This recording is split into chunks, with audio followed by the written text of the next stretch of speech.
محترم ناظرین کرام، آج کے بابرکت دن یعنی جمعۃ المبارک کے دن کا بہت ہی خاص اور انتہائی مجرب وظیفہ لے کر آپ کی خدمت میں حاضر ہوئے ہیں، جس کے کرنے سے انشاءاللہ تعالی اللہ تبارک و تعالی کے فضل و کرم سے آپ کو بہت فائدہ حاصل ہوگا۔ 400 کروڑ بھی مانگو گے تو انشاءاللہ تعالی اللہ تبارک و تعالی اپنے فضل و کرم سے آپ کو عطا فرمائے گا۔ یہ چند دن آپ کو ارب پتی بنا دیں گے۔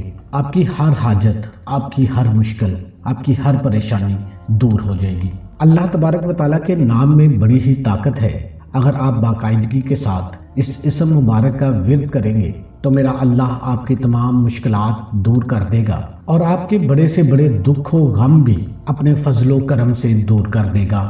محترم ناظرین، اللہ تعالیٰ کی ذات سے کبھی مایوس نہ ہوا کریں اور اللہ پاک سے ہی اپنی تمام امیدیں اور خواہشیں وابستہ رکھیں۔ اللہ پاک ہی ہر مخلوق کو رزق دیتا ہے۔ ہمارا آج کا یہ وظیفہ بہت ہی خاص ہے۔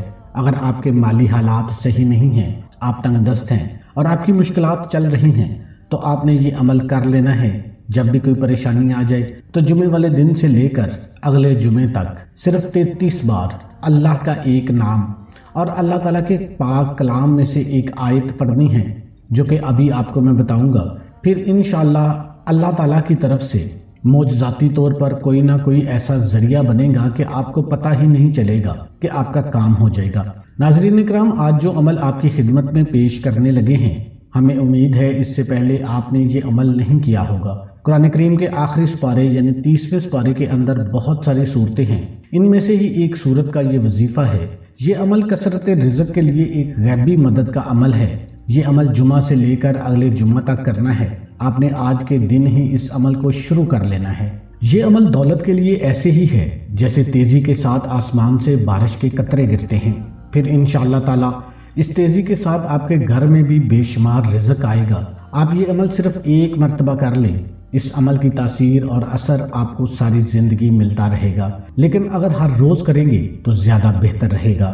اس عمل کو آپ نے نماز عصر کے بعد اسی جگہ پہ بیٹھ کر پڑھنا ہے۔ یہ بات ذہن میں رکھیں کہ آج کا یہ عمل بڑا ہی قیمتی عمل ہے اور اس کی کوئی زیادہ شرائط بھی نہیں ہے، بلکہ شرائط بھی ایسی ہیں کہ ہر کوئی بآسانی اس کو کر سکتا ہے۔ مرد بھی کر سکتے ہیں اور خواتین بھی آرام سے کر سکتی ہیں، اور اگر گھر کے اندر موجود کسی ایک شخص نے بھی اس عمل کو مکمل کر لیا تو انشاءاللہ اس عمل کی تاثیر تمام گھر والوں کو ملے گی۔ اس عمل کی طاقت ہر گھر والوں پر اثر انداز ہوگی۔ اگر کوئی بھائی کاروبار کرتا ہے یا پھر کوئی نوکری کرتا ہے یا بے روزگار ہے اور کوئی باعزت روزگار کی تلاش میں ہے، انشاءاللہ اس عمل کو کرنے سے اس کے رزق میں اللہ تعالیٰ اپنے فضل و کرم سے برکت اور وسعت پیدا فرما دے گا اور اس کا رزق کشادہ کر دے گا۔ اللہ تبارک و تعالیٰ کی طرف سے انشاءاللہ تعالیٰ رحمتوں، برکتوں اور رزق کی کشادگی کے تمام دروازے اس بندے کے لیے کھول دیے جائیں گے۔ لیکن اس عمل کو پڑھنے کے دوران آپ نے چند باتوں کی احتیاط کرنی ہے۔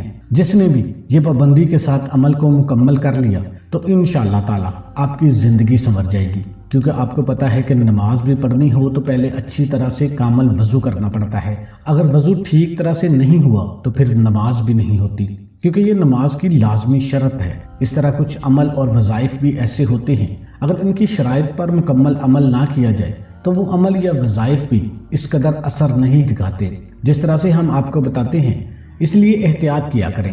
اگر آپ ان شرائط پر یا ان باتوں پر پابندی سے مکمل عمل کریں گے تو انشاءاللہ تعالیٰ پھر آپ دیکھیں گے کہ آپ کی زندگی میں کس طرح خوشیوں کی بہاریں آتی ہیں اور دیکھتے ہی دیکھتے تنگ دستی ختم ہو جائے گی۔ ان شرائط میں سے سب سے اہم اور پہلی شرط یہ ہے کہ حلال رزق طلب کرنا ہے اور حرام سے بچنا ہے، کیونکہ شریعت اسلام نے کسب حلال یعنی حلال اور پاکیزہ روزی کمانے کو عبادت میں شمار کیا ہے اور اس کے بے شمار فضائل بتلائے ہیں۔ قرآن مجید میں ایک جگہ اللہ تعالیٰ انسانوں پر اپنا احسان جتاتے ہوئے ارشاد فرماتے ہیں، سورہ نبا میں ہم نے دن کمائی کرنے کے لیے بنایا، اور دوسری جگہ ارشاد فرماتے ہیں ہم نے زمین میں تم کو جگہ دی اور اس میں تمہارے لیے روزیاں مقرر کر دی، تم بہت کم شکر کرتے ہو۔ ایک دوسری جگہ اللہ تعالیٰ ارشاد فرماتے ہیں، پس جب نماز ادا ہو چکے تو زمین میں چلو پھرو اور اللہ کا فضل تراش کرو اور اللہ کو بہت یاد کرو تاکہ تم فلاح پاؤ۔ سورہ جمعہ کی یہ آیت ہے۔ اسی طرح مختلف حدیث میں یہی بات آتی ہے۔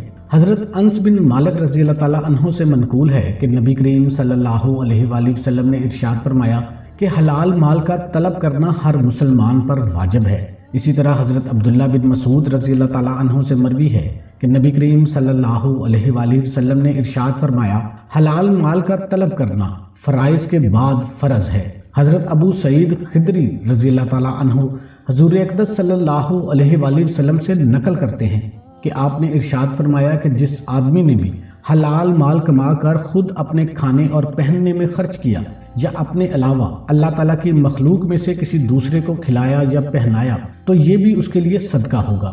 حضرت مقدام بن مادی کرب رضی اللہ تعالیٰ عنہ سے مروی ہے کہ نبی کریم صلی اللہ علیہ وآلہ وسلم نے ارشاد فرمایا، اپنے ہاتھ کی کمائی سے بہتر کھانا کسی نے نہیں کھایا، اور اللہ تعالیٰ کے نبی حضرت داؤد علیہ السلام اپنے ہاتھ کی کمائی سے کھاتے تھے۔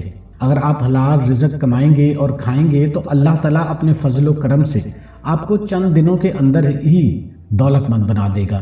اگر آپ قرض دار ہیں تو کہاں سے اللہ تعالیٰ آپ کے قرضے کی ادائیگی کا انتظام فرماتا ہے آپ کو پتہ بھی نہیں چلے گا انشاءاللہ تعالیٰ، اور کس طرح سے آپ کی حاجتیں پوری ہوتی ہیں، اور پھر آپ علاقے کے امیر ترین شخص بن جائیں گے انشاءاللہ تعالیٰ، اور تمام اہل محلہ آپ کی عزت تکریم کرے گا، مال و دولت آپ کے قدموں میں ہوگی۔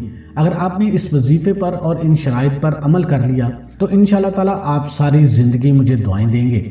آج یہ خاص عمل بتا رہا ہوں، اس کو صرف خاص لوگ ہی کریں گے، یقین جانیں وہی لوگ کریں گے جو واقعی دولت حاصل کرنا چاہتے ہیں یا جن کے گھروں میں کوئی مسئلے مسائل ہیں۔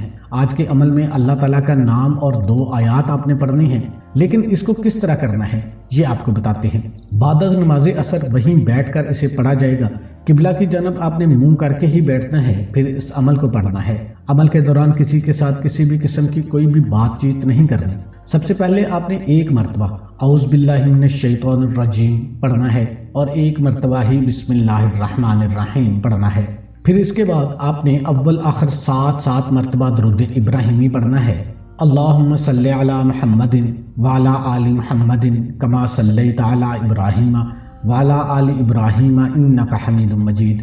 اللہم بارک علی محمد وعلی آل محمد کما بارکت علی ابراہیم وعلی آل ابراہیم انک حمید مجید۔ اس کے بعد آپ نے 33 مرتبہ یا وہاب یا وہاب یا وہاب پڑھنا ہے۔ یا وہاب کو 33 مرتبہ پڑھنے کے بعد آپ نے 180 مرتبہ اس آیت کو پڑھنا ہے۔ اگر آپ اپنی انگلیوں کے پوروں پر گنتی کریں تو بہتر رہے گا، کیونکہ ہاتھوں پر تسبیح کرنے کی زیادہ فضیلت ہے۔ حضرت یسیرہ بنت یاسر رضی اللہ تعالیٰ عنہ سے روایت ہے، جو مہاجرات میں سے ہیں، کہ رسول اللہ صلی اللہ علیہ وآلہ وسلم نے ہم سے ارشاد فرمایا کہ تم تسبیح سبحان اللہ کہنا، لا الہ الا اللہ کہنا اور تقدیس کو لازم پکڑو، اور ان کو انگلیوں کے پوروں سے شمار کرو، اس لیے کہ دیگر اعضاء کی طرح پوروں سے بھی قیامت کے دن ان سے کیے گئے اعمال کے بارے میں سوال کیا جائے گا، اور ان میں گویائی پیدا کر کے ان کو بلوایا جائے گا۔ اور ذکر سے غافل مت ہو، یعنی ذکر کو مت چھوڑو، ورنہ تم رحمت کو یعنی رحمت کے سبب کو چھوڑنے والے ہوں گے۔ اس وظیفے کی یہ آیت قرآن پاک کی 30ویں سپارہ یعنی آخری سپارہ میں موجود ہے۔ یہ سورہ طلاق کی آیت ہے، آیت نمبر 3 آپ کی اسکرین پر بھی نظر آ رہی ہے۔ یہ آیت جب 180 مرتبہ پڑھ لیں تو 300 مرتبہ استغفر اللہ استغفر اللہ استغفر اللہ پڑھنا ہے۔ اس کے بعد 7 مرتبہ آخر میں درود ابراہیمی پڑھیں، اور پھر دونوں ہاتھ اٹھا کر خوب دعا مانگیں، اور دعا میں یہ عہد بھی کریں کہ میں آئندہ کبھی حرام رزق کے قریب بھی نہیں جاؤں گا، اور حرام رزق سے ہمیشہ کے لیے بچوں گا۔ اور جب اللہ تعالیٰ کے فضل و کرم سے آپ کے گھر میں رزق آنا شروع ہو جائے تو پھر آپ نے اس میں سے اللہ کا حصہ بھی ضرور نکالنا ہے، یعنی کوئی نہ کوئی چیز صدقہ ضرور کرنی ہے، یہ آپ نے لازمی کرنا ہے۔ انشاءاللہ تعالیٰ اللہ پاک آپ کی دنیا اور آخرت دونوں میں بہتری فرمائے گا۔ نہ تو خود آپ کبھی محتاج ہوں گے اور نہ ہی آپ کی آنے والی نسلیں محتاج ہوں گی۔ آخر میں دعا ہے کہ اللہ تعالیٰ ہمارے اس وظیفے میں جو بتانے میں کسی بھی قسم کی کوتاہی ہو وہ اپنی رحمت سے معاف فرمائے، ہمیں پکا اور سچا مسلمان بنائے، ہمیں 5 وقت کی نماز باجماعت ادا کرنے کی توفیق عطا فرمائے، آمین ثم آمین۔ تمام دوستوں سے گزارش ہے کہ اللہ کے 99 ناموں میں سے ایک نام کمنٹ میں ضرور ٹائپ کریں۔